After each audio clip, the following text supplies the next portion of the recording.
ঘন্টার পর ঘন্টা 6 মাসের সরকারের ব্যর্থতা বলা যাবে, সেই পরিস্থিতি আমাদের সামনে এসেছে। শুমারি করার জন্য, অর্থাৎ কার্ড যাদেরকে দিবে এই সমস্ত গরিব হতদরিদ্র পরিবারগুলোকে বাছাইয়ের জন্য যে লোকগুলো নিয়োগ দেওয়া হলো, এই নিয়োগেও ব্যাপকভাবে দলীয়করণ করা হয়েছে এবং সরকারি দলের লোকদেরকে এখানে সুযোগ দেওয়া হয়েছে এবং প্রায় 18-20টি জায়গায় ইউনোকে ঘেরাও করা হয়েছে এবং অপ্রীতিকর অবস্থা তৈরি করা হয়েছে।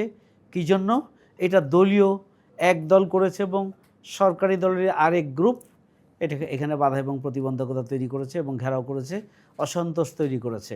এ ধরনের একটা বিশৃঙ্খল পরিস্থিতি আমরা লক্ষ্য করছি। এই হাজার হাজার কোটি টাকা যদি বিদ্যুৎ এবং তেল গ্যাসের জন্য সরকার ব্যয় করে এই পরিস্থিতি উত্তরণের জন্য পদক্ষেপ গ্রহণ করত, তাহলে জনগণ আরও বেশি উপকৃত হতো কি না, এটি সরকারকে অবশ্যই ভেবে দেখতে হবে যে আমরা একটা পরিবারের হাতে কয় টাকা দিচ্ছি, তা দিয়ে ওই পরিবারে কয় দিন চলে, আর এটার জন্য ব্যবস্থাপনায় আমরা কত হাজার কোটি টাকা খরচ করছি। বিষয়গুলোকে সরকারকে অবশ্যই বিবেচনায় আনতে হবে।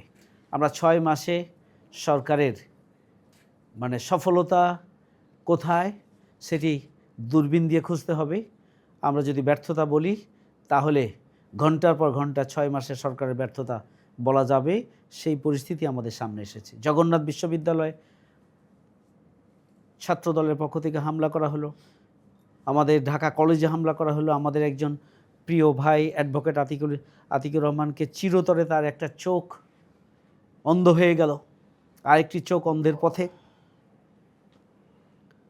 এখানে ঢাকা আলিয়ায় নির্মমভাবে হামলা পরিচালনা করা হলো এবং এখানে ছাত্র দলের